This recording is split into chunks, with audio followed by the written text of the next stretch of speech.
Langsung ya. Bismillahirrahmanirrahim. Assalamualaikum warahmatullahi wabarakatuh.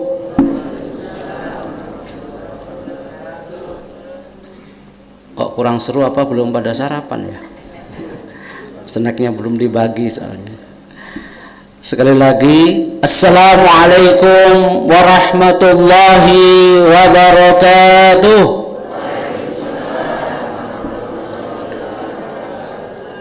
Alhamdulillahilladzi wakafa, wassalatu wassalamu ala nabiyil mustafa wa ala alihi wa sahbihi min ahli sidqi wal wafa. أشهد أن لا إله إلا الله وحده لا شريك له وأشهد أن سيدنا محمدا عبده ورسوله لا نبي بعده اللهم صل وسلم على سيدنا محمد وعلى آله وصحبه أجمعين قال الله تعالى في القرآن الكريم وهو أصدق القائلين أعوذ بالله من الشيطان الرجيم بسم الله الرحمن الرحيم سبحان الذي أسرى بعبده ليلا من المسجد الحرام إلى المسجد الأقصى الذي باركنا حوله لنريه من آياتنا إنه هو السميع البصير وقال صلى الله عليه وسلم في حديث الشريف مثل المؤمنين في توادهم وتراحمهم وتعاطفهم كالجسد الواحد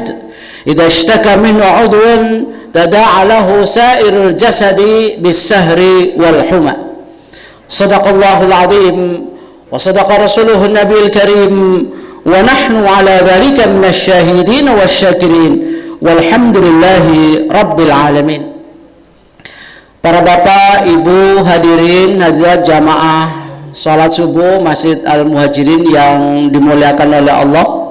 Alhamdulillah pada kesempatan di pagi hari yang cerah ini kita masih diberikan nafas panjang oleh Allah Subhanahu wa taala sehingga selalu dalam kondisi tetap segar, bugar, tegar dan sabar di tengah corona yang katanya sudah mulai ambyar, tapi penyakit-penyakit lain masih menyebar. Semoga kita semuanya selamat sehingga tidak sampai tertular dan terpapar. Salat dan salam semoga tetap terlimpah curahkan kepada Nabiuna wa Qudwatuna Sayyidul Bashar yang selalu mengarahkan kita kepada jalan yang benar, jauh daripada jalan yang mungkar.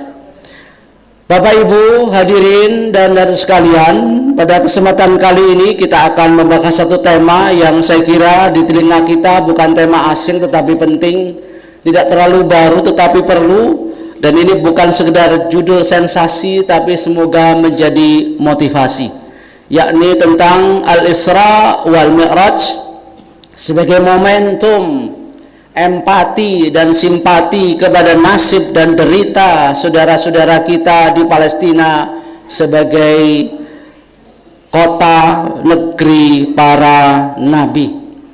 Bapak Ibu, kalau kita berbicara tentang Isra dan Mi'raj, maka kita akan teringat tentang apa latar belakangnya, apa yang menjadi background daripada Al-Isra wal Mi'raj ini. Karena ini adalah perjalanan yang amat sangat spektakuler, satu peristiwa mukjizat yang tiada tanding, tiada banding dan tiada saing selamanya. Hatta para nabi dan rasul sebelumnya tidak pernah mendapatkan mukjizat yang hebat seperti yang pernah dialami oleh nabi kita Nabiuna Muhammad sallallahu alaihi wasallam. Yang melatar belakangi sebagaimana yang mungkin sudah pada kita ketahui, tapi tidak ada jeleknya kalau kita coba ungkap kembali apa yang menjadi latar belakang dari Isra dan Mi'raj ini. Setelah Rasulullah SAW lama di kota Mekah mendapatkan teror fisik maupun mental yang datang bertubi-tubi, datang seakan tidak pernah berhenti, datang setiap hari menimpa Nabi, Maka Allah Subhanahu wa taala memberikan satu hiburan, satu refreshing kepada Rasulullah sallallahu alaihi wasallam agar Rasulullah sallallahu alaihi wasallam fresh kembali dalam dakwanya. Apalagi saat itu Rasulullah sallallahu alaihi wasallam baru saja ditinggal wafat oleh dua pilar dakwanya. Yang pertama adalah pamannya Abu Thalib yang selama ini menjadi pelindung Rasulullah sallallahu alaihi wasallam dari tekanan, pressure, intimidasi dari orang-orang Quraisy, walaupun pamannya tidak ikut bersama Rasulullah sallallahu alaihi wasallam masuk Islam, tapi selalu menjadi bumper dari tekanan dan pressure dari orang-orang Quraisy saat itu. Kemudian disusul lagi dengan wafatnya istri tercinta yang menjadi sponsorship Rasulullah sallallahu alaihi wasallam, penyandang dana tunggal, sehingga Rasulullah tidak perlu mengajukan proposal kepada pihak-pihak lain karena sudah didanai oleh istrinya yang kaya raya, tajir melintir, pengusaha sukses saat itu, Khadijatul Kubra. Maka ini membuat Rasulullah sallallahu alaihi wasallam sangat terpukul dengan wafatnya dua pilar dakwah ini. Setiap hari sudah mendapatkan teror fisik maupun mental, datang bertubi-tubi seakan tidak pernah berhenti, datang setiap hari. Tiba-tiba Allah Subhanahu wa taala jadikan pamannya dan istrinya mati. Maka Allah Subhanahu wa taala angkat ke langit untuk bisa merasakan hiburan, untuk menghilangkan semua keresahan dan kegundahan dan kesedihan Rasulullah sallallahu alaihi wasallam. Maka Allah perjalankan Rasulullah dalam sebuah rihla dan rekreasi yang disebut dengan Al-Isra'u wal Mi'raj, di mana hal ini terjadi pada tanggal 27 Rajab tahun 2 Hijriah, kalau Masehi 621 Masehi. Dan itu terjadi ketika Rasulullah sallallahu alaihi wasallam, ada di riwayat, ketika Rasulullah sallallahu alaihi wasallam tidur di rumah Ummu Hani binti Abi Thalib, putrinya Abu Thalib namanya Ummu Hani. Rasulullah sempat tidur di sana setelah sholat. Kemudian Rasulullah sallallahu alaihi wasallam tiba-tiba tidak ada, dan di pagi-pagi sudah datang kembali. Nah, itu terjadi di rumah Ummi Hani. Inilah yang menyebabkan pendapat mengatakan berarti Rasulullah tidak berangkat dari Masjidil Haram. Maka di sini ada pendapat mengatakan bahwa Masjidil Haram itu tidak hanya lingkup masjid saja, tapi tanah haram termasuk di dalamnya. Karena Rasulullah SAW ketika diisrakan itu dari Masjidil Haram, ternyata saat itu berangkat dari rumah Ummu Hani. Ini pendapat yang pertama. Pendapat yang kedua mengatakan bahwa Rasulullah SAW memang ada di masjid, bukan di rumah. Maka ini yang dikatakan oleh para ulama, berarti Masjidil Haram itu yang masjidnya, bukan tanah haram. Itulah sebabnya terjadi khilaf di kalangan ulama bahwa orang sholat di Masjidil Haram itu berbeda dengan di tanah haram. Sehingga kalau ada orang umroh atau haji, kalau sholatnya di hotel beda dengan sholatnya di masjid. Apalagi kalau hotelnya dekat Masjidil Haram, ngelongok aja ke depan sudah kelihatan Ka'bahnya. Nah, sehingga yang dipilih oleh para ulama adalah Masjidil Haram, bukan rumah di sekitar Masjidil Haram. Nah, itulah yang diungkapkan oleh Allah Subhanahu wa taala. Perjalanan itu diabadikan dalam surat Al-Isra atau surat Bani Israil ayat 1 yang sudah akrab di telinga kita. Ketika Allah menyatakan subhanalladzi, dan Allah memulainya dengan kata subhana. Atau ini ya, belum ya? Udah. Allah Subhanahu wa taala memulainya dengan kata subhana, maha suci Allah Subhanahu wa taala. Mengapa Allah Subhanahu wa taala memulainya dengan kata subhana yang maknanya maha suci? Ini untuk menepis keyakinan dan akidah orang-orang Quraisy bahwa Allah itu punya anak, Allah itu punya bapak dan punya ibu, dilahirkan dan melahirkan dan seterusnya. Sehingga Allah ingin menepis isu dan image negatif yang tersiar di kalangan orang Quraisy bahwa Allah enggak seperti yang mereka duga selama ini. Allah tak beranak dan Allah tidak mempunyai anak. Allah lam yalid walam yulad. Inilah Allah kemudian memulainya dengan kata subhana. Kemahasucian Allah yang lebih dari yang mereka anggap, itulah kemudian Allah menyatakan sebagai kuasanya bahwa mampu menerbangkan, memperjalankan seorang hamba dari satu perjalanan yang cukup jauh yang biasa ditempuh cukup lama. Maka Allah katakan alladzi asra, yang telah memperjalankan di waktu malam. Asra itu adalah perjalanan waktu malam. Asra bi'abdihi, dan di sini menggunakan kata bi'abdihi. Berarti Rasulullah SAW ketika diperjalankan dari Masjidil Haram ke Masjidil Aqsa itu adalah secara ruhan wa jasadan, baik rohnya maupun jasadnya. Karena kata abd, hamba, itu adalah secara sempurna seorang hamba itu ya ada badannya, ada nyawanya. Sehingga ini menepis pendapat yang mengatakan bahwa Rasulullah Isra Mi'raj itu hanya nyawanya, rohnya, seakan seperti kita dalam mimpi. Kalau Bapak Ibu kalau lagi tidur kan bisa kemana-mana, bisa ke Amerika, bisa ke Singapura, bisa ke Australia, tapi dalam mimpi. Mungkin bisa ya sampai ke bulan, ya, sampai ke bulan.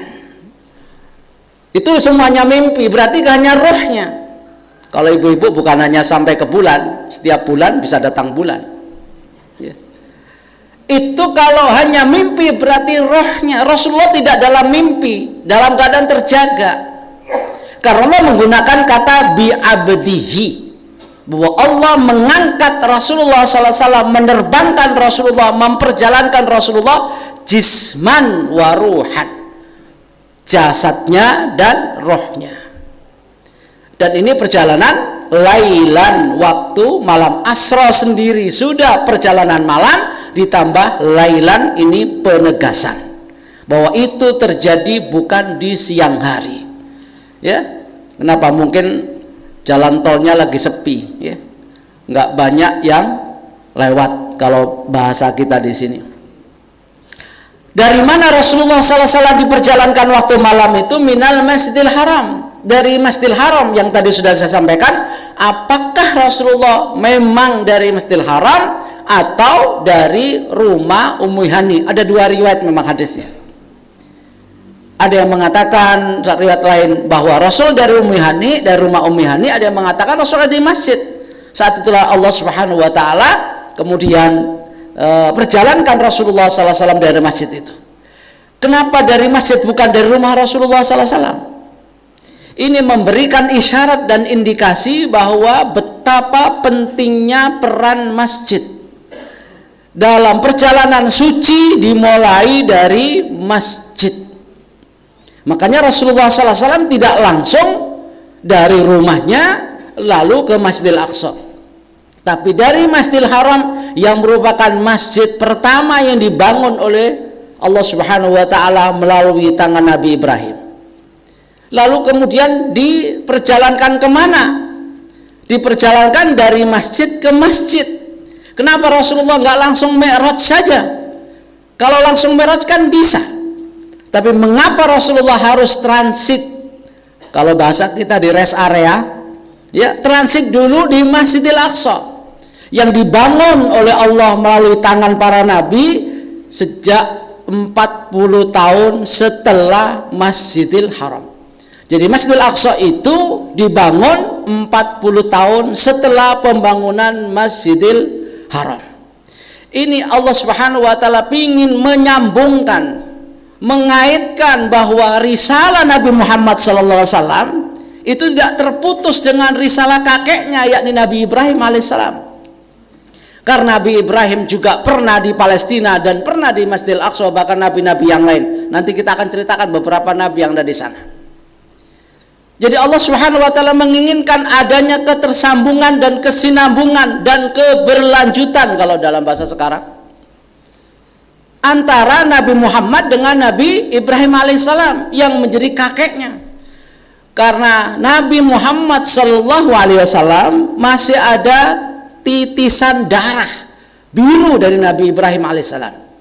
Karena Nabi Ibrahim itu punya istri dua, yang terkenal sebenarnya tiga istrinya. Yang terkenal adalah Sarah dan Siti Hajar. Kenapa pakai Siti? Padahal dalam Al-Quran atau dalam ayat atau dalam hadis itu nggak ada Siti-Siti. Siti Maryam, surat Siti Maryam nggak ada, surat Siti Maryam, yang ada surat Maryam. Hadis pun juga sama, an Aisyata, dari Aisyah, nggak ada dari an Siti Aisyah. Siti itu mungkin sebutan dari kita, barangkali itu berawal dari kata Sayyidati. Sayyidati adalah maknanya tuan putri, maka disebut dengan Siti. Nah, kembali kepada Nabi Ibrahim alaihissalam, punya istri dua yang terkenal itu Siti Hajar dan Siti Sarah. Siti Sarah lama tidak punya anak, maka beliau diperkenankan berpoligami dengan Siti Hajar agar mendapatkan keturunan. Maka nikahlah Nabi Ibrahim dengan Siti Hajar. Lalu lahirlah Ismail, lalu pergi dan hijrah ke Mekah Al-Mukarramah. Lahirlah Ismail, dari Ismail itulah nanti akan lahir keturunannya yang namanya Nabi Muhammad SAW. Maka kata Rasulullah SAW bahwa beliau itu memiliki keturunan nasab yang jelas, punya bibit, bobot, bebet gitu ya. Itu semua ada dalam diri Rasulullah SAW. Keturunan jelas dari keturunan Nabi Ibrahim, yaitu dari Nabi Ismail. Nabi Ismail punya keturunan namanya kabilah Bani Kinanah. Bani Kinanah melahirkan ya namanya namanya Quraisy, kabilah Quraisy. Dari Quraisy maka lahirlah Bani Hashim. Dari Bani Hashim lahirlah Abdullah. Dari Abdullah inilah lahirlah Nabi Muhammad sallallahu alaihi wasallam. Jadi kalau dirunut, Rasulullah SAW punya garis keturunan dengan Nabi Ibrahim alaihi assalam, karena lahir dari keturunan Nabi Ismail, anak pertama ya dari Nabi Ibrahim ketika Nabi Ibrahim sudah usianya antara 90 sampai 100 tahun. Lama menunggu kehadiran anaknya. Nah, ini menunjukkan bahwa Allah ingin menghubungkan antara Nabi Muhammad secara nasab dengan Nabi Ibrahim yang dulu juga pernah hijrah dari Palestina, awalnya dari Irak kemudian Palestina, Palestina ke Hijaz, Hijaz kemudian ke Palestina lagi. Itu yang pertama dari sisi nasab. Yang kedua, Allah Subhanahu wa taala ingin menghubungkan antara tempat suci dan tempat suci berikutnya, yaitu menghubungkan antara Masjidil Haram dengan Masjidil Aqsa yang sama-sama memiliki kesakralan, sehingga Allah Subhanahu wa taala ingin memberikan satu arahan kepada kita, hendaknya segala sesuatu yang baik dimulai dari masjid. Perubahan pribadi, perubahan personal, perubahan sosial hendaknya dimulai dari masjid. Dan dari situlah Allah Subhanahu wa taala ingin menunjukkan peran penting masjid dalam perubahan dan penataan peradaban masyarakat. Nah, kita lihat bagaimana peran Masjid Nabawi yang dibangun oleh Rasulullah SAW. Kita abaikan dulu karena itu pembahasan tersendiri. Yang ketiga, Rasulullah SAW kenapa diisrakan ke Masjid Al-Aqsa dan harus ke Palestina? Karena Allah Subhanahu wa taala ingin menyambungkan bahwa risalah yang dibawa oleh Nabi Muhammad ini nggak beda dengan rasul-rasul lainnya.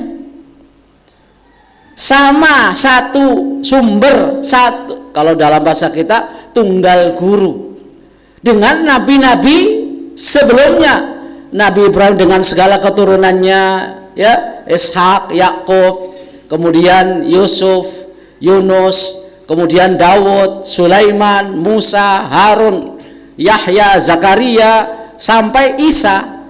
Itu ada keterkaitan dengan Nabi Muhammad SAW. Maka wajar ketika Rasulullah SAW ada di Masjidil Aqsa dipertemukan dengan seluruh nabi yang pernah tampil di muka bumi. Saat Rasulullah SAW sholat sunnah di Masjidil Aqsa, tiba-tiba di belakangnya Rasulullah SAW itu sudah berderet dan berjamaah para nabi dan para rasul. Bagaimana cara Allah menghidupkannya? Jangan tanya. Pakai apa malaikat kok bisa hidup lagi? Jangan tanya. Itu kun fayakunnya dari Allah Subhanahu wa Ta'ala. Ini mempertemukan secara fisik dan sekaligus secara risalah, visi misinya sama.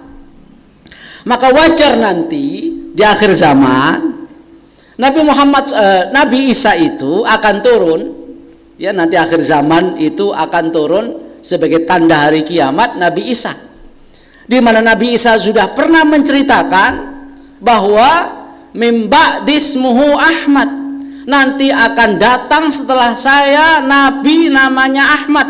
Kok Ahmad yang turun Muhammad? Iya, dalam bahasa Arab itu ada 3 kata yang maknanya sama, maknanya terpuji. Ahmad, Muhammad, Mahmud, maknanya terpuji. Saya termasuk di dalamnya, ya. Nah, dari situlah kemudian orang menganggap bahwa yang turun adalah Muhammad, yang belum turun Ahmad. Maka lahirlah ajaran Ahmadiyah menggunakan kata mimba dismu Ahmad. Untung di situ tidak ada mimba dismu Mahmud. Kalau ada saya bikin aliran Mahmudiyah. Nah, itu berita dari siapa? Dari Nabi Isa. Berarti Nabi Isa itu ada keterkaitan risalahnya dengan Nabi Muhammad.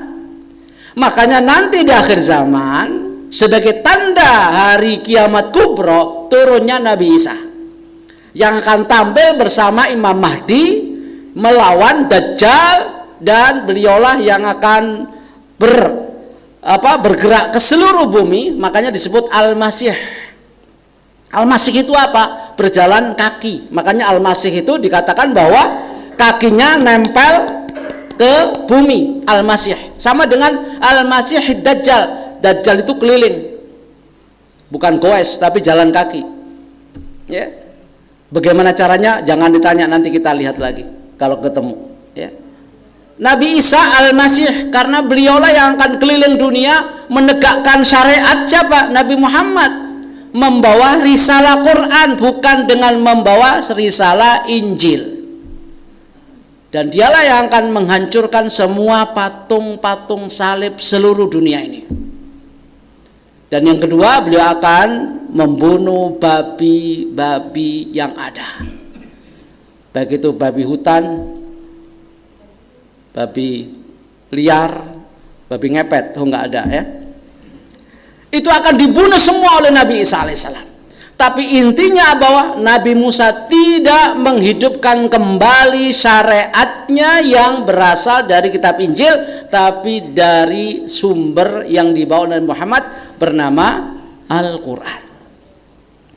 Inilah kenapa Allah Subhanahu wa Ta'ala pertemukan dengan para nabi. Karena risalahnya sama, sumbernya sama, maka syariatnya pun sama. Dan itu dibuktikan dengan Nabi Isa yang akan hadir di akhir zaman meneruskan risalah Nabi Muhammad SAW. Bahkan Nabi Muhammad pernah mengatakan, seandainya Nabi Musa itu masih hidup dan ketemu saya, maka Nabi Musa akan ikut ajaran saya karena sumbernya sama. Tapi kan nggak mungkin ketemu karena memang jaraknya jauh. Pertemuan Nabi Muhammad atau jaraknya Nabi Muhammad dengan Nabi Isa saja 500 tahun, ya. Dan Nabi Musa sebelum Nabi Isa tentu saja tidak pernah ketemu. Tapi kata Rasulullah, seandainya Nabi Musa lahir dan masih hidup ketemu saya setelah saya lahir ini, maka syariatnya sudah terhapus semua, diwakilkan kepada saya, maka dia akan ikut ajaran saya. Lagi-lagi menunjukkan bahwa Islam itu satu ajaran, satu sumber dari Allah Subhanahu wa Ta'ala. Qul innama ana basyarum mithlukum yuha ilayya annama ilahukum ilahu wahid wa ma yantiqu anil hawa in huwa illa wahyun yuha. Nah, inilah keterkaitan kenapa Allah Subhanahu wa Ta'ala sambungkan di Masjidil Aqsa. Karena disinilah semua nabi hadir, semua, ya, Rasul hadir ke muka bumi ini. Dan ini menunjukkan salah satu keistimewaan Palestina dengan hadirnya Masjidil Aqsa, dengan banyaknya para nabi yang pernah ada di sana, baik lahir maupun dimakamkan atau mampir. Dan tidak ada satu kota, satu negeri yang banyak dikunjungi para nabi. Ya kalau Bali kan dikunjungi para wisatawan, ya. Tapi Palestina dikunjungi, bahkan ditempati tempat lahir, tempat wafatnya para nabi dan para rasul. Itulah sebabnya kenapa Allah Subhanahu wa taala alladzi barakna haulahu linuriyahu min ayatina.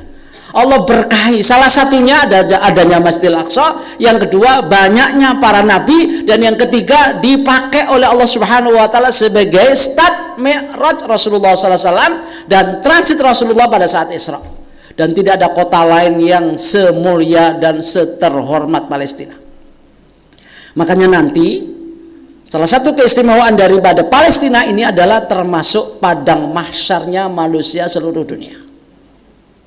Semua kita ini akan bangkit dari kubur kita masing-masing. Ya, yang tersisa dari jasad kita ini hanya tulang ekor. Dari tulang ekor itulah Allah Subhanahu wa taala bangkitkan kita semua dari kuburnya masing-masing. Kumpulnya di mana? Bukan di JIS atau bukan di GBK, tapi di padang mahsyar. Padang mahsyarnya mana? Nanti Allah Subhanahu wa taala kumpulkan manusia itu kumpul di Palestina. Itulah kata hadis Rasulullah sallallahu alaihi wasallam bahwa Asyam atau Palestina itu adalah al-mahsyar, tempat kumpulnya seluruh umat manusia. Dan tidak ada kota atau negeri yang semulia ini sampai dihormati oleh Allah Subhanahu wa taala. Maka sangat logis kalau kita punya keterkaitan dengan Palestina. Karena secara historis banyak kenangan-kenangan indah. Banyak hal-hal yang menjadi salah satu ya sejarah yang harus kita kenang. Karena Allah Subhanahu wa taala telah memberikan banyak keistimewaan padanya. Salah satunya tadi di samping Masjidil Aqsa dari sana adalah banyaknya nabi yang bersemayam di sana, baik lahir maupun wafat, bahkan ada yang mampir. Lalu siapa saja nabi yang pernah ada di sana sejak lahir sampai wafat, atau wafatnya saja, atau hanya mampir seperti Rasulullah sallallahu alaihi wasallam? Ada 10 nabi yang pernah ada di Palestina. Seperti Nabi Ibrahim itu hijrah saja, karena Nabi Ibrahim dari Irak hijrah ke Palestina, lalu ke Hijaz ke Saudi Arabia, balik lagi ke Palestina, dan wafatnya ada di Palestina.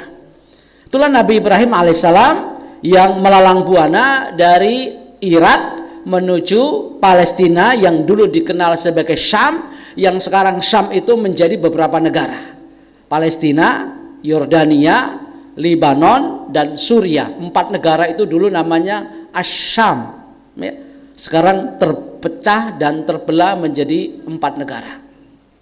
Nah, Nabi Ibrahim itu pernah ada di Syam atau di Palestina. Nabi Lot juga sama. Nabi Lot ini keponakannya Nabi Ibrahim.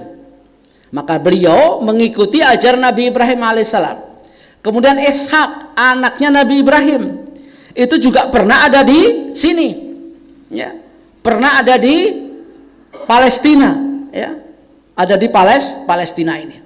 Kemudian ada Nabi Yakub yang juga berada di Palestina, karena itu anaknya Nabi Ishak. Nabi Yusuf, walaupun beliau itu pernah di Mesir menjadi menteri keuangan yang sangat profesional dan handal, tapi beliau berwasiat, ya Allah, mohon saya dimakamkan, kalau saya wafat makamkan kami di Palestina. Dan beliau makamnya di Palestina. Begitu pula Nabi Daud sebagai seorang raja yang cukup berhasil melawan ya Jalut, dan beliaulah seorang raja yang sangat sukses dalam kekuasaannya, meninggalkan legacy dan warisan. Kalau dalam bahasa kita mungkin warisan demokrasi, karena tidak ada dinasti, walaupun beliau punya anak namanya Sulaiman. Ini bukan karena dinasti, ya. Jadi Nabi Sulaiman itu anaknya Nabi Daud alaihissalam. Dan Nabi Sulaiman inilah yang pernah minta kepada Allah Subhanahu wa taala untuk menjadi penguasa yang tidak mungkin ditandingi oleh penguasa setelahnya. Maka dikatakan oleh Allah Subhanahu wa taala, Rabbi firli wa habli mulkan la yambaghi li ahadin min ba'di. Rabbi firli, ya Allah ampuni aku, biar aku siap menerima kekuasaan ini.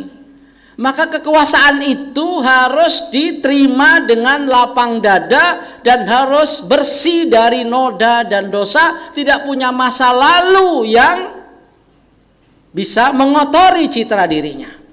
Maka beliau mengatakan, kalau saya nanti jadi penguasa, ampuni kesalahan kami ya Allah, ampuni segala noda-noda kami ya Allah. Rabbi firli, setelah kau ampuni dan menjadi orang bersih jernih, wahabli mulkan, berikan aku kekuasaan.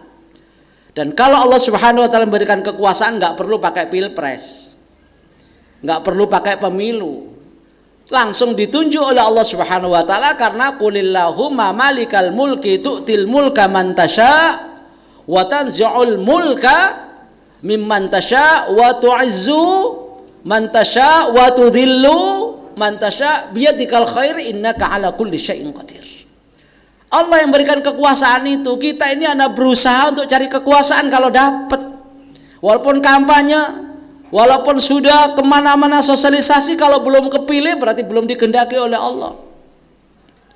Karena yang memiliki kekuasaan sesungguhnya adalah Allah. Kalaupun dapat titipan kekuasaan dari Allah untuk dijalankan dengan sebaik-baiknya untuk kepentingan masyarakat dan umat, bukan untuk diri dan keluarganya. Maka Nabi Sulaiman alaihissalam juga pernah menjadi penguasa, bahkan kekuasaannya tidak tertandingi oleh siapapun. Karena yang dibawa kekuasaan Nabi Sulaiman itu bukan hanya masyarakat sipil dan militer saja, tapi masyarakat yang gak kelihatan pun menjadi bagian dari rakyat dan bisa berkomunikasi, yaitu jin dan makhluk-makhluk lain bisa diajak bicara. Dan kekuasaan inilah yang tidak pernah ada dalam diri nabi-nabi sebelumnya. Bahkan mampu menaklukkan seorang Ratu Bilqis yang punya kerajaan mewah, akhirnya jadi istrinya. Inilah yang diminta oleh Nabi Sulaiman, dan wafatnya pun juga di Palestina. Nabi Isa yang sudah kita kenal juga di Palestina, wafat di Palestina, kemudian disalib. Sebenarnya beliau tidak wafat, tapi diangkat oleh Allah Subhanahu wa taala. Inni mutawaffika wa rafi'uka ilayya. Saya tidurkan kamu lalu saya angkat. Jadi yang disalib itu bukan Nabi Isa, tapi orang yang diserupakan oleh Allah dengan Nabi Isa. Wa ma qataluhu ya, dan mereka tidak membunuhnya, walakin wa ma salabuhu, dan mereka tidak menyalibnya, walakin syubbihalahu, tapi ada orang yang dimiripkan seperti wajahnya Nabi Isa. Dan Nabi Isa hidupnya di Palestina, nanti akan turun kembali. Makanya Nabi Isa sekarang naik, nanti akan turun pada saat kapan? Akhir zaman, meneruskan risalah Nabi Muhammad SAW. Jadi Nabi Isa nggak mati, diangkat oleh Allah Subhanahu wa taala, nanti turun lagi. Akan bersama Imam Mahdi mengalahkan Dajjal. Yang membunuh Dajjal itu adalah Nabi Isa alaihissalam. Kemudian Nabi Muhammad SAW yang sekarang kita bicarakan, yaitu transit aja ketika Isra dan Mi'raj. Nah, ini menunjukkan betapa mulianya kota atau negeri Palestina karena menjadi negeri para nabi. Saat ini negeri para nabi yang mulia itu sedang menangis sedih, sedang memanggil karena sedang mengalami penderitaan yang tiada tara. Mereka sengsara, merana, penuh derita, yang sampai hari ini belum sirna. Tapi kita sekarang hanya menonton seperti orang menonton sesuatu yang mempesona. Inilah yang sangat memprihatinkan kita semua. Oleh karena itu kita harus berikan empati dan simpati kepada mereka, karena saat ini mereka sedang mengalami penderitaan yang tiada tara, bahkan sudah berlangsung sekitar 70 tahun lamanya. Ini saya singkat aja karena ada 50 slide, jadi saya singkat aja karena sudah saya sampaikan tadi isinya. Nah, derita itu apa saja? yang sedang dialami oleh mereka saat ini terjadinya genosida berlanjut, dan saat ini sudah ada korban 27.000 orang yang meninggal gara-gara kebengisan dan kesadisan Israel laknatullah. Dan ada 61, dan itu kebanyakan ibu-ibu dan anak-anak. Ibu-ibu dan anak-anak. Mayoritas adalah ibu-ibu dan anak, 70% ibu-ibu dan anak-anak. Dan yang terluka sampai hari ini sekitar 61.000 terluka, dan tidak ada rumah sakit. Rumah sakit Asy-Syifa yang bantuan Indonesia sudah hancur dan dijadikan markasnya orang Israel. Dan rumah sakit yang lain, bahkan terakhir ada seorang tentara Zionis berpura-pura jadi dokter, perawat, masuk ke dalam rumah sakit di mana di situ banyak pasien. Mereka bukan nolong tapi membombardir dan menembaki semua pasien-pasien yang ada. Itulah kejahatan yang sangat luar biasa saat ini yang sedang menimpa saudara-saudara kita. Tidak ada tempat yang aman di Gaza, seperti penjara di dunia. Di pengungsian saja mereka dibom. Ketika mereka berhijrah mengungsi dari Gaza utara ke selatan, dari utara suruh ke selatan, belum sampai selatan, di tengah jalan mereka dibom. Bahkan ambulan-ambulan membawa para pasien yang luka dan menderita itu pun juga tidak lepas dari tembakan-tembakan mereka. Sangat biadab, lebih buas daripada binatang buas. Nggak ada kejahatan manusia yang sebuas Israel saat ini. Lalu siapa yang disebut teroris kalau begitu? Yang katanya umat Islam teroris, Yahudi bagaimana saat ini? Sudah jelas nampak di depan mata kita. Sudah ada 32 masjid dan 3 gereja di Gaza yang sudah hancur lebur tak tersisa. Termasuk masjid-masjid yang banyak mengandung sejarah, yang termasuk heritage yang harus dilindungi. Tapi mereka nggak peduli, semuanya itu dihancurkan semuanya. Gereja pun juga dihancurkan. Rumah sakit Katolik pun juga dihancurkan. Jadi bukannya rumah sakit Islam, semua dihancurkan. Bahkan ketika mereka masuk ke dalam rumah-rumah yang sudah tinggal puing-puing, mereka merampas dan mengambil sisa-sisa harta yang milik penduduk Palestina yang ada di Gaza sebanyak sekitar 380 miliar. Jadi sudah penjahat, dia juga perampok, perampas harta, perampas nyawa, dan harta semuanya diambil. Tapi sekarang sudah mulai berbalik kekuatannya, pasukan Al-Qassam dan Al-Quds sudah mulai menguasai Gaza karena pasukan Israel sudah nggak tahan lagi dengan serangan pasukan-pasukan Hamas. Tapi nggak tahu ini ada strategi keluar nanti balik lagi, nggak tahu. Tapi ternyata banyak tank Markava yang mereka miliki yang katanya ampuh tak tertembus oleh peluru, semuanya mampu ditembus oleh rudal-rudal El Yasin 05. Karena yang menembak bukan pasukan Hamas tapi Allah. Wa ma ramaita id ramaita walakinnallaha rama. Ketika kita memanah, bukan kita yang mana, tapi Allah Subhanahu wa taala yang mana. Makanya tembus yang tidak mungkin ditembus oleh pasukan lainnya. Dan mereka wiridnya adalah baca Quran, karena rata-rata pasukan Hamas itu hafid Quran. Sholat jamaah nggak pernah telat. Selalu begitu. Wudhu terus dalam kondisi suci. Kalau nggak ada air, mereka bisa tayamum. Maka wajar kalau pertolongan datang. Dan nasrul minallah insyaallah akan segera datang. Kamp pengungsi Gaza hancur diserbu jet tempur Israel. Orang ngungsi bisa dilindungi. Bahkan bukan hanya tempat pengungsi, tapi juga kantor-kantor perwakilan PBB pun juga ikut hancur. Nyaris satu kota luluh lantak imbas perang, nggak ada sisa-sisa kehidupan di sana, hancur.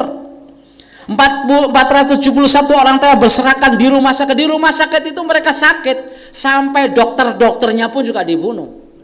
Bahkan dokter ortopedi yang biasanya harus mengobati orang yang kena patah tulang itu juga dibunuh agar tidak bisa mengobati pasien.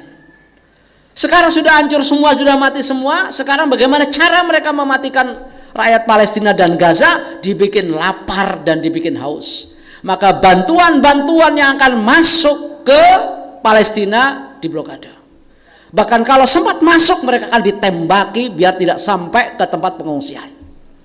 Akhirnya mereka kelaparan, kata perwakilan PBB, 42% masyarakat Palestina dalam ancaman kelaparan. Satu orang dalam waktu 24 jam tidak bisa mengkonsumsi makanan karena nggak ada makanan. Bahkan mereka sekarang kekurangan air bersih. Bahkan dikatakan oleh pengawas PBB yang ada di sana, 70% masyarakat Palestina akan mati kehausan karena tidak ada lagi air yang bersih. Maka mereka menggunakan sisa-sisa air hujan yang ada di jalan, yang becek, yang biasa kita lihat di jalan kita, itu mereka saring dan mereka minum karena nggak ada lagi minuman. Dan itulah cara mereka menghabisi Palestina. Ya, 93% di Gaza mengalami krisis kelaparan karena memang tidak ada pasokan bantuan dan tidak ada air yang bersih. Rumah sakit Islam atau rumah sakit Indonesia yang ada di Gaza diserang habis oleh mereka. 11 rudal Israel hantam rumah sakit Indonesia di Gaza. Bantuan Bapak Ibu semua dari sini.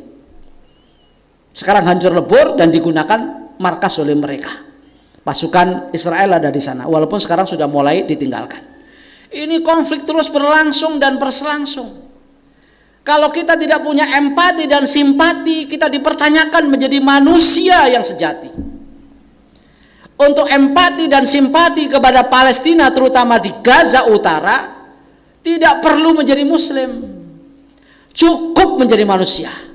Makanya di berbagai negara yang kafir, yang non-Muslim sekarang serentak membela Palestina. Di Washington, di New York, di Italia, di Belanda, di Spanyol, itu semuanya rata-rata non-Muslim. Tapi melihat banyak anak-anak dibantai, wanita-wanita di bumi hanguskan, mereka nggak tega sebagai manusia.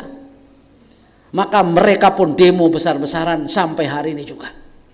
Itu menunjukkan bahwa untuk empati dan simpati kepada Palestina nggak perlu menjadi Muslim, cukup Anda menjadi manusia.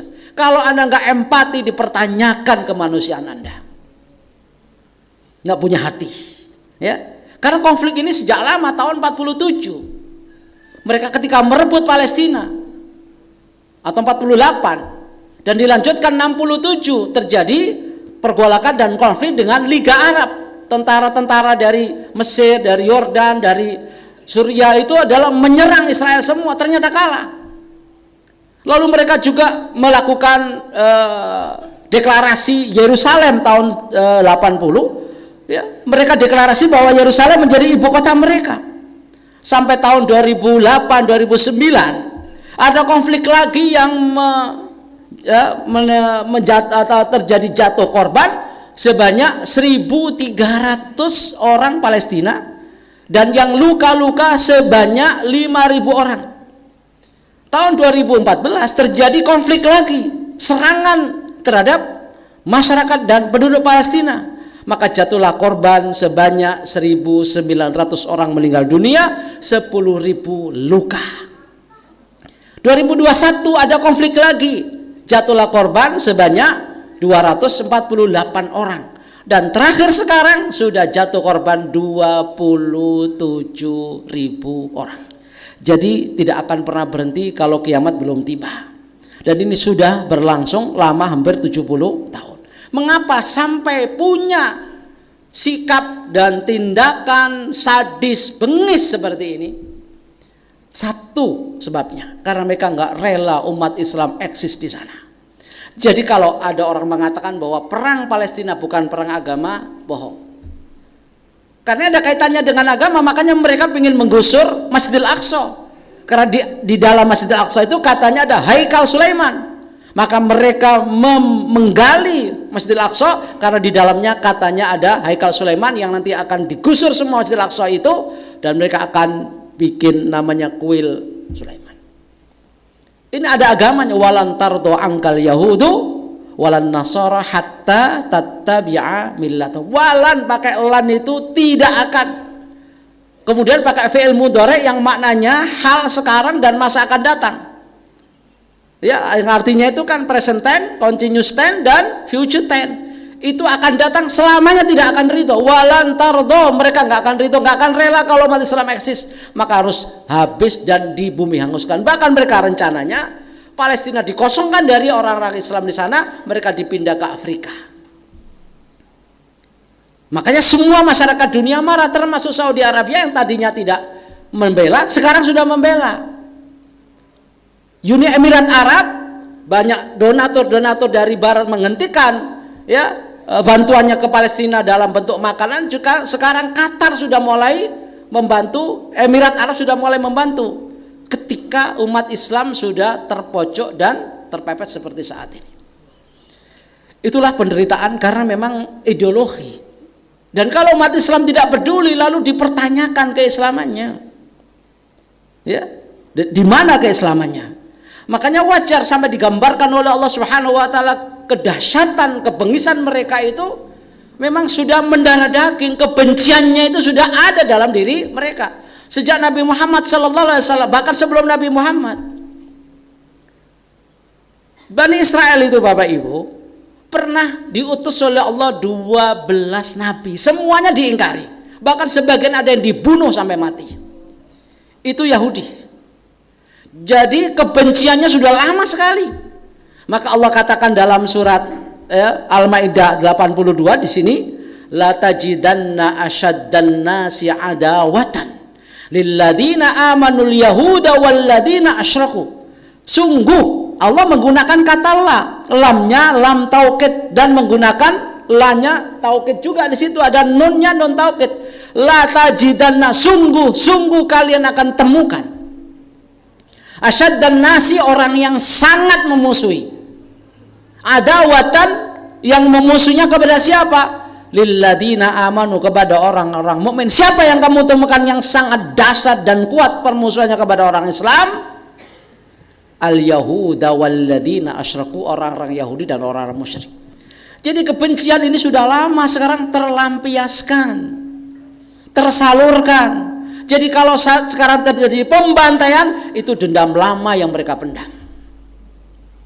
Jadi ini yang terjadi saat ini, dan mereka bukan hanya ini saja melakukan, kepada para nabinya juga sama. Bahkan mereka selalu mengingkari semua janji-janji Allah Subhanahu wa taala. Kata Allah Subhanahu wa taala, awa kullama ahadu ahadan nabadahu fariqum minhum bal aktsaruhum la yu'minun. Setiap kali mereka janji selalu mengabaikan, melemparkan dan menjauhkan janji itu untuk ditepati. Itu selalu begitu. Bahkan janji Allah kepada mereka dengan 5 perjanjian saja ditolak. Di dalam satu ayat Allah katakan bahwa Allah pernah mengajak janji atau mengangkat janji dengan orang-orang Yahudi itu 5 hal. Pertama adalah gak boleh musyrik. Yang kedua harus berbuat baik kepada kedua orang tua dan kerabat-kerabatnya, fakir miskin dan yatim.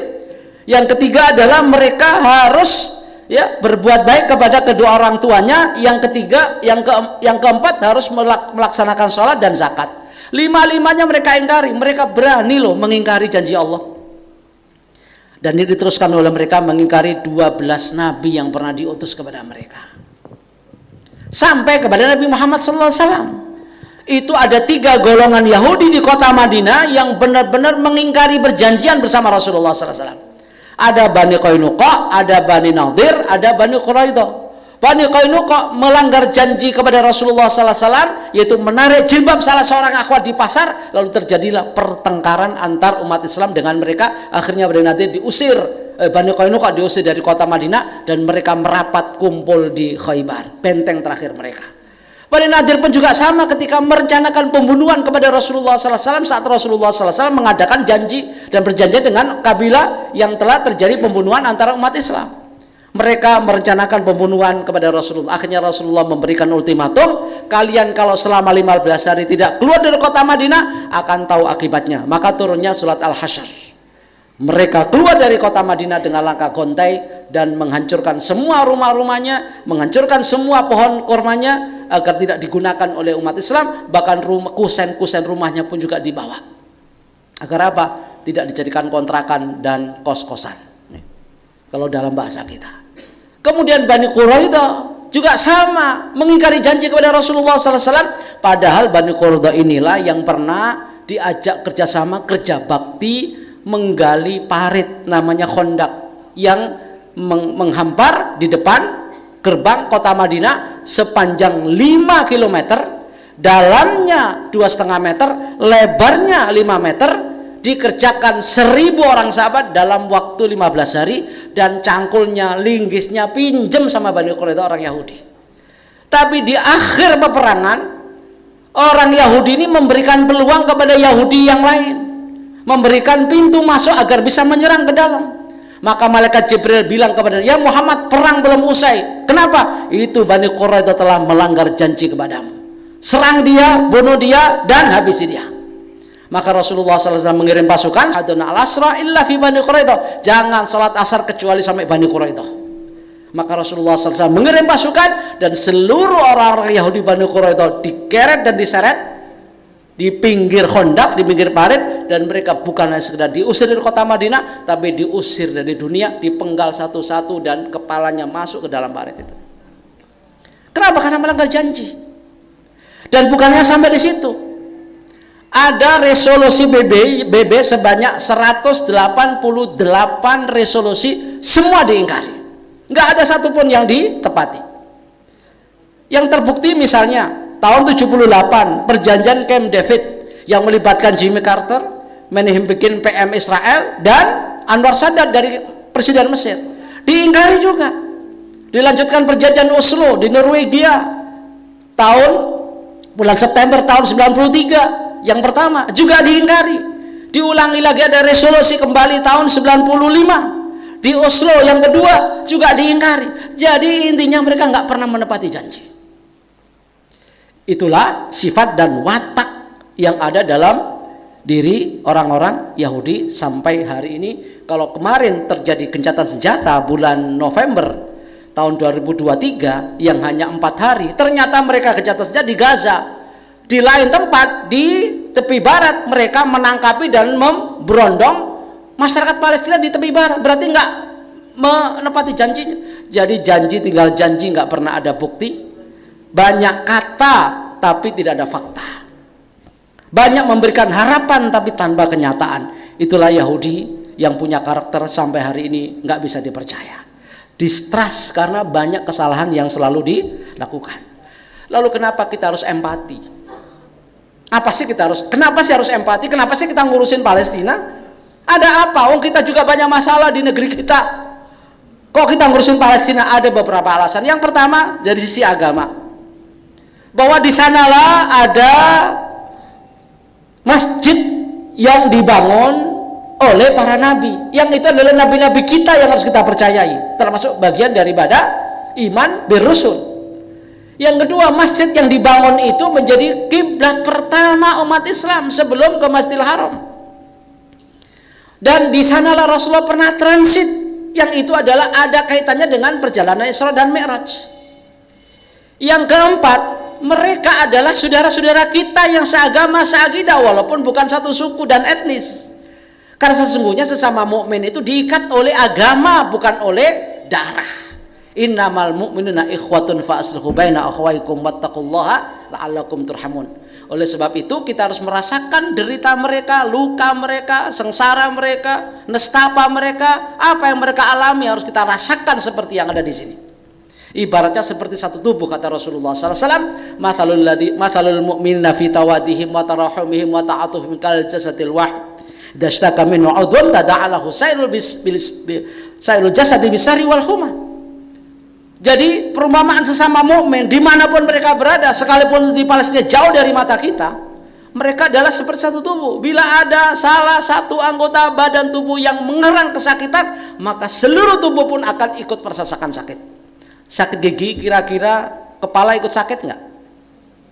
Sakit bisulan di pantat, kira-kira kepala bisa pusing nggak? Merasakan. dan mulutnya bilang aduh, aduh, aduh. Padahal yang sakit pantatnya, yang mengeluh mulutnya, karena ada kesatuan dan persatuan dalam tubuhnya. Kalau orang ada yang terluka kakinya di Palestina, di sini tidak mengadu dan tidak mengeluh, ada keterputusan, berarti mati rasa. Ada anggotanya yang teramputasi. Nggak ada gerak hati ataupun empati, apalagi simpati. Maka itu tanda-tanda hati yang sudah mati, tak berfungsi. Karena tidak merasakan satu tubuh. Ya. Kemudian dari sisi sejarah, kita tahu bahwasanya Palestina adalah negara pertama yang mendukung kemerdekaan bangsa Indonesia. Ada seorang mufti yang terusir dari Palestina, namanya Muhammad Hussein Al-Husaini. Ya. Jadi mufti ini, Muhammad Amin Al-Husaini ini terasing sampai ke Jerman. Di Jerman tahun 44, yang beliau mendengar bahwa Jepang akan memberikan kemerdekaan kepada bangsa Indonesia, langsung memberikan dukungan dengan bahasa Arab melalui radio di Jerman, mendukung kemerdekaan bangsa Indonesia. Dan itulah sebabnya kenapa ketika konferensi Asia Afrika tahun 55 di Bandung yang pertama, yang diundang bukan Israel tapi mufti Palestina ini karena memberikan dukungan. Ditambah lagi dengan Muhammad Ali Taher, seorang saudagar kaya, tajir melintir, membantu Indonesia dengan uang dan hartanya untuk kemerdekaan bangsa Indonesia. Jadi kita ini punya keterkaitan sejarah dengan mereka. Makanya kita harus empati dengan saudara Palestina. Yang berikutnya secara konstitusi. Kalau tadi secara agama dan histori, sekarang konstitusi kita telah menyatakan dalam Undang-Undang Dasar 1900, Undang-Undang Dasar Negara Republik, bacanya harus lengkap, Undang-Undang Dasar Negara Republik Indonesia 1945, nggak boleh UUD 45. Dalam preambul dikatakan alinea pertama bahwa sesungguhnya kemerdekaan itu adalah hak segala bangsa. Semua berhak merdeka, berhak untuk bebas dari penjajahan. Oleh sebab itu maka penjajahan di atas dunia harus dihapuskan karena tidak sesuai dengan pri kemanusiaan dan pri keadilan. Ini jelas sebagai landasan kita untuk empati kepada saudara-saudara kita di Palestina karena landasan hukum kita jelas. Bahkan sikap Bung Karno juga tegas, lugas, tuntas. Ketika ada tim sepak bola, ya, kualifikasi Piala Dunia tahun 57, saat itu Indonesia menang melawan Tiongkok dan harus berhadapan dengan Israel di satu lapangan. Maka beliau tahu setelah PSSI lolos menghadapi Israel, beliau batalkan. Kenapa? Kami nggak mau main satu lapangan dengan penjajah. Pada Piala Dunia, kita Piala Asia aja nggak lolos, kalah dengan terakhir dengan siapa itu? Australia. Berapa skornya berapa, Pak? Apa? Nah itu kalau lawannya bukan Australia dibatalkan, Pak, kalau lawannya Israel. Itu pra piala itu, kualifikasi. Dan nyaris sudah mau masuk ke babak berikutnya. Kemudian tahun 67 beliau membatalkan visanya atlet-atlet Israel yang mau mengikuti Asian Games keempat di Jakarta. Kenapa? Ini penjajah, nggak boleh masuk Indonesia. Tegas. Karena beliau mengatakan selama kemerdekaan bangsa Palestina belum diserahkan kepada orang-orang Palestina, maka selama itu bangsa Indonesia berdiri menantang penjajahan Israel. Tegas, lugas, jelas. Maka wajar kalau bangsa Indonesia punya keterkaitan sejarah yang tidak bisa diabaikan. Bahkan sampai presiden ya terakhir saat ini ya, dari presiden pertama sampai hari ini semuanya menentang hubungan diplomatik dengan Israel. Walaupun banyak rayuan. Negara-negara Arab saja sudah menormalisasi hubungan kan? Saudi sudah hampir. Yang sekarang sudah adalah Yordania, kemudian Uni Emirat Arab, Kuwait, Bahrain sudah mulai, Maroko termasuk, Sudan, negara-negara Islam itu. Indonesia itu satu-satunya negara terbesar di dunia nggak mau melakukan karena punya sejarah yang tidak bisa dilupakan. Jas merah, jangan lupakan sejarah. Bahkan terakhir ketika Afrika Selatan mengusung untuk diadilinya Israel di pengadilan internasional di Den Haag, Indonesia berada di Paris di barisan Palestina agar segera diadili Israel sebagai teroris bahkan penjahat perang. Dan ini diikuti oleh Yordania, oleh termasuk Malaysia dan Turki. Negara lain belum ada. Maka diputuskan kemarin bahwa Israel sudah jelas-jelas melakukan genosida di Gaza. Tapi ini nggak bermakna, nggak berpengaruh apa-apa. Karena seakan-akan Israel itu ala kulli syai'in qadir. Nggak ada yang bisa menghentikan kecuali nanti Nabi Isa alaihissalam yang akan datang. Dan itu kata Rasulullah SAW, nggak perlu nunggu Nabi Isa, umat Islam yang akan menghancurkan mereka sebagaimana sabdanya Rasulullah SAW, ya, la taqumus sa'atu hatta tuqatilal yahud hatta yaqulal hajaru wara'ahul yahudi ya muslim hadza yahudi wara'i faqtulhu. Tidak akan pernah terjadi hari kiamat sampai kalian umat Islam membunuh dan menyerang, memberangus, membantai orang-orang Yahudi, sampai-sampai batu dan pohon-pohon itu akan berbunyi dan berkata, di belakangku ada Yahudi, bunuhlah dia, kecuali pohon Gorkot. Makanya sekarang pohon Gorkot banyak ditanam oleh Israel. Nanti kalau terjadi peperangan dengan umat Islam, mereka ngumpet di pohon Gorkot. Kalau tahu pohon Gorkot, sebelum dijadikan ngumpet, habisin semua biar nggak ngumpet, ya. Nah, itulah sebabnya kenapa umat Islam satu saat akan mendapatkan kemenangan, tapi tunggu tanggal mainnya, saat ini masih dalam proses. Nah, lalu bagaimana sikap kita? Tanda-tanda bahwa kita cinta kepada Palestina apabila minimal mendoakannya, kirim doa, dan doa ala dhahril ghaib insyaallah mustajab.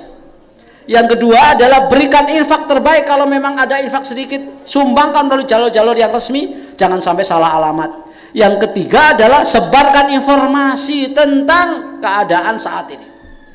Share kemana-mana, ya. Berikan informasi yang terbaik agar umat Islam mengikuti, mengupdate terus perkembangannya. Cari tahu lebih banyak tentang perjuangan bangsa Palestina, terus posting tentang Palestina agar umat Islam tersadarkan bahwa ada saudara-saudaranya yang di sana sedang menderita. Inilah kira-kira rasa empati kita kepada saudara-saudara kita di Palestina sebagai negeri para nabi yang sekarang sedang bersedih menanti perhatian kita agar kita tetap simpati dan empati. Mudah-mudahan Allah Subhanahu wa taala berikan kemenangan kepada saudara-saudara kita di Palestina dan dimerdekakan oleh Allah dan dihancurkanlah seluruh lawan musuh-musuhnya Israel laknatullah, dan kita bangsa Indonesia juga diberikan kedamaian. Sebentar lagi kita akan punya hajat besar, pesta demokrasi. Mudah-mudahan kita tetap aman, damai, dan berlangsung jurdil dan luber, tidak ada intimidasi apalagi gratifikasi yang mengancam demokrasi. Kita boleh beda pilihan, tapi jangan lupa jaga persatuan dan kesatuan, karena itulah yang pernah diperjuangkan oleh pahlawan kita yang sudah gugur sekarang dimakamkan di makam pahlawan. Demikianlah, kurang lebihnya mohon maaf, semoga ada manfaatnya. Yang kurang, apabila ada kurangnya itu datangnya dari saya dan tambah sendiri, kalau ada kelebihannya datangnya dari Allah dan jangan sekali-kali dikurangi. Wabillahi taufiq wal hidayah wa ridal anaya walafu minkum wallahul muwaffiq ila aqwamit thoriq. Nasrun minallahi fathun qarib wa basyiril mu'minin. Burung merpati, burung cendrawasih, bulunya banyak, berwarna-warni. Dari lubuk hati yang paling dalam kami ucapkan banyak terima kasih. Insyaallah lain kali jumpa lagi. Assalamualaikum warahmatullahi wabarakatuh.